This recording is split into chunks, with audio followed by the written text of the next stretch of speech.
This reacted to some SUNNYV2. To the 6 most notable creeps from Lock these niggas up. Lock all these niggas up. Talking about the math tutor Mike Manzi, who's had his life pretty much the math tutor as a result of the I'm Chris Hansen, No You're Not episode. After arriving at the Sting house, Mike bumped into Chris immediately before trying to make the excuse that he was simply making sure that the 13-year-old girl was safe. Get the fuck out of here. Attempting to leave, Mike was arrested, taken back to the police station, and interrogated for approximately these dirty ass niggas, bro. After which the dirty, filthy ass, weird ass niggas. Because Mike's discussion was pretty clean prior to the meetup, he was only sentenced to 3 years probation, meaning that he avoided time in prison and wasn't registered on any unsavory lists. However, this isn't to say that Mike's life has been easy ever since the episode went live. In late 2021, a conversation was leaked with one of the show's editors, who explained that the head of security, Ron Knight, was actually Mike Manzi's uncle. There is a part that never aired where Manzi is insisting to Knight to let him go because he's known Manzi since birth. This is apparently why Manzi made such an effort to convince the crew to let him go. They better have locked his ass up, bro, I swear. Told Manzi the best thing he could do is go through the garage and remain silent, which Manzi obviously didn't do. As a result of the episode, Mike now hates his uncle, which has more than likely led to the decline of Manzi's other family relationships. However, the most interesting thing revealed in the message exchange was that Manzi was an avid watcher of TCAP back in the day, which explains why he recognized Chris Hansen immediately. Mike has since been found on a felony dating site, as well as on Facebook under a different name, where a Reddit user was able to get this picture, as well as apparently have a conversation with Mike, who stated that he gets recognized very often, and that Mike actually seems like a very chilled out dude. On Chris Hansen's podcast, Chris explained that Mike is no longer working in education. As far as we know, he is not tutoring or teaching anywhere. He lives with his parents, which would explain two recently surfaced photos of Mike working in a retail job, representing a pretty significant fall since tutoring for some of Connecticut's. They were snapping photos of him that was like, we got you. Mike still got off lightly in comparison to John Dupee, who, as a result of his appearance on the show, has now become homeless. John waltzed into the Sting house without saying a word, and was so creepy that simply standing next to him was enough to terrify the decoy, yet she apparently had nothing to worry about, as he stated that he was only there to watch the football. After you was in there to get into some little kid shit, you weird ass nigga, he was bro. arrested, interrogated, they should hit you with sticks and bricks. Appear in court, where he'd be trolled and heckled by the attendees nigga, bro, I'm tired of this. Guilty. And the judge actually in the case had to order the crowd to be quiet, to be orderly, because they had figured out who he was and what he was being accused of, what he was pleading guilty to. John Dupee was given an 8-year prison sentence beginning in August 2016, although this certainly isn't where the story ends. Only 4 months into his prison term, John's brother and sister were both killed in a car accident, which happened on the very same street where the Sting house was located, and in case losing both of his siblings wasn't bad enough, there are unconfirmed anecdotes that John was also disowned by his parents after the episode went live. He was released from prison on the 24th of July 2018, serving just 2 years out of his 8-year sentence, yet after being released, John was forced to register on a public offender list, which displayed why didn't they register the first guy? Like, why are they picking and choosing? After 3 years in the shelter, John was able to move into a group house, although in October 2021, only 2 months after moving out of the homeless shelter, John violated his probation in an unspecified way and was sent back to prison for another year and 2 months. Since his release in December 2022, John has been residing in a shelter for recovering addicts, although John Dupee isn't the only person on this list who's been back to prison. What are these names? Joshua Colon also recently violated his probation. Joshua was the New York plumber who locked the door behind him after entering the Sting house, stating that his biggest nightmare was ending up on a Chris Hansen episode. After Josh comes out of the bathroom, Chris is already there waiting for him. I know who you are. You know who I am. Yes. And as a result, Josh is if you know who he is, why are you doing it in the first place?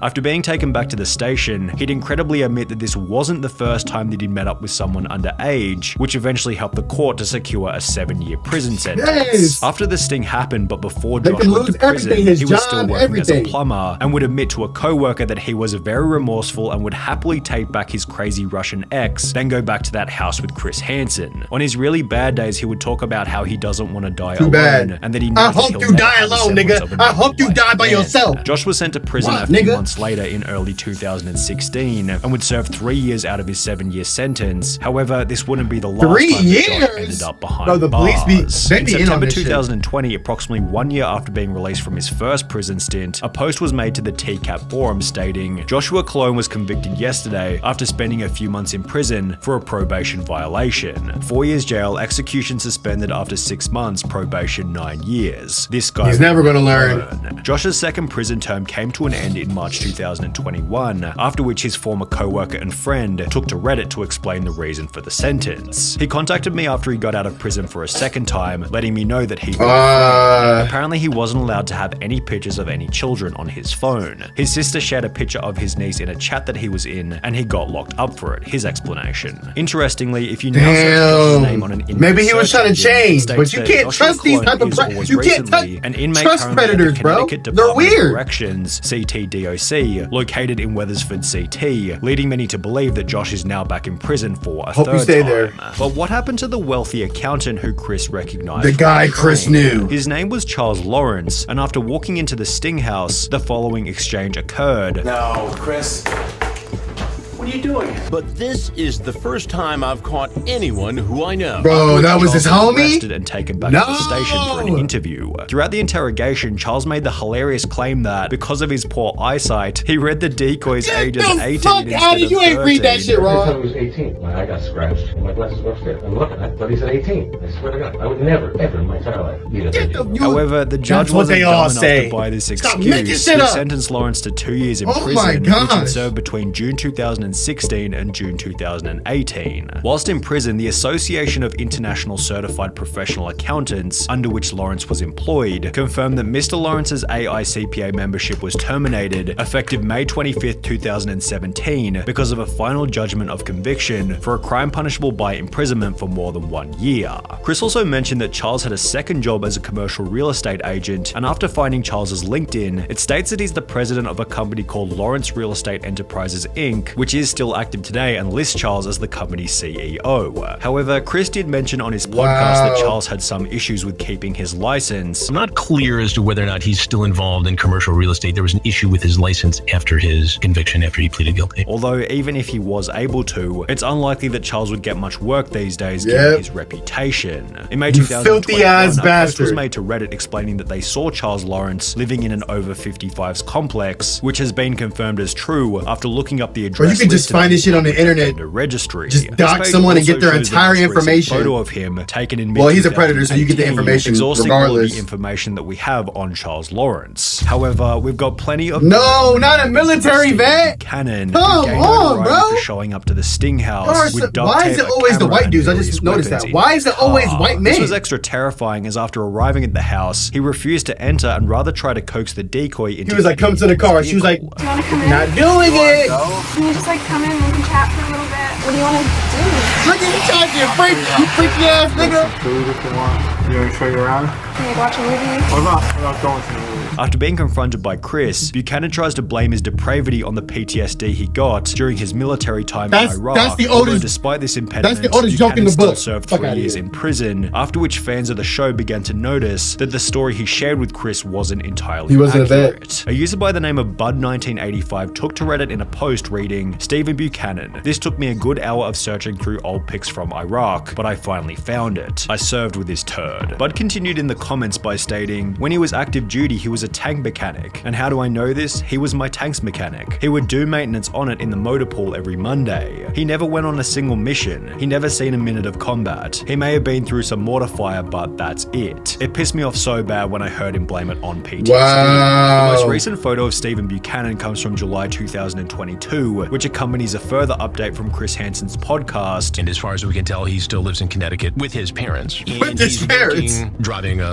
Damn, Chris Hansen. Explaining that he was able to have a conversation with Stephen's father. I called the number we had for Stephen Buchanan, and a man picked up, and it actually sounded a little bit like Stephen Buchanan. And I asked for Stephen. Right away, the man said, "Is this Chris Hansen?" And I said, "Yes, it is." Why would you throw it out Chris Hansen? You like, no, it's not. And the father had the tone of a man exasperated with having to deal with the circumstances around his son. He told me that Stephen has moved on with his life, and essentially that he wants to only look forward, and then the senior Buchanan asked that I never call the number again. But while Stephen has has done a pretty good job of moving on with his life, this has been significantly more the difficult pizza for guy, Jeff Sokol, who became arguably the most notable predator in Chris Hansen history after bringing a pepperoni pizza to the Fairfield Stinghouse. The iconic episode became etched in YouTube history, as Jeff seemed so relaxed about the confrontation that he was only able to focus on his dinner. I want to know a little bit more about you first. Can I eat first? After Jeff spent he knew he was going to prison. He said, "This is my last meal. I might as well get a little piece of pizza." You can take your pizza if you like. You want a slice?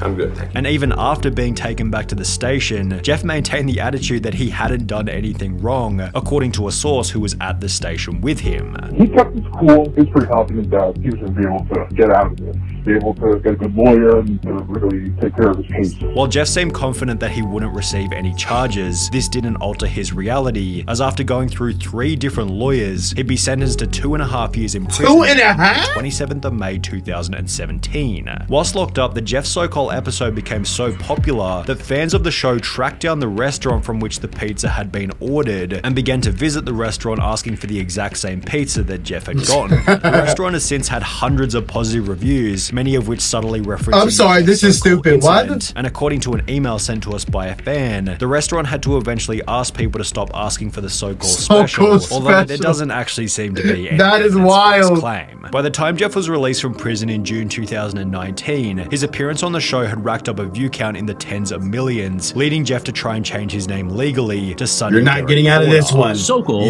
actually went to court and petitioned to change his name to Sonny Derek Porter. A few years ago, I was arrested as a part of a sting operation trying to meet a girl who was underage. The sting was part of a nationally syndicated TV show, Crime Watch Daily, Hansen vs. Predator. This episode is now available online, along with many other troll videos and nasty comments from fans of the show. In the aftermath, I've experienced humiliation, harassment, and embarrassment. One could argue that this was justified, but I have surely lived with much remorse since the arrest. Since my current name will always be linked via a simple internet search, I'm requesting authorization to change my name. I'm working hard to be a better person overall and making a sincere effort to treat everyone with respect. We don't want you to be able to have a good life. We want you to suffer. One gigantic mistake I made a few years ago. I hope to be judged for the person I really am, the person I am today. More than anything, I would like a second chance at a happy and safe life. However, the name change was eventually rejected, which only led to more trolling. It was then discovered that Jeff had been forced to sell his apartment, and according to this Reddit comment, which isn't the best evidence, Jeff moved in with his parents in blank. It seems like he comes from a pretty affluent family, so he probably just mooches from his parents and stays low-key. The most recent photo of him comes from early 2021, which unfortunately marks the final piece of information we have on Jeff Sokol. Disappeared from the planet. Despite being one of the show's most notable people, he certainly kept one of the lowest profiles. Bro, keep these predators off the fucking street.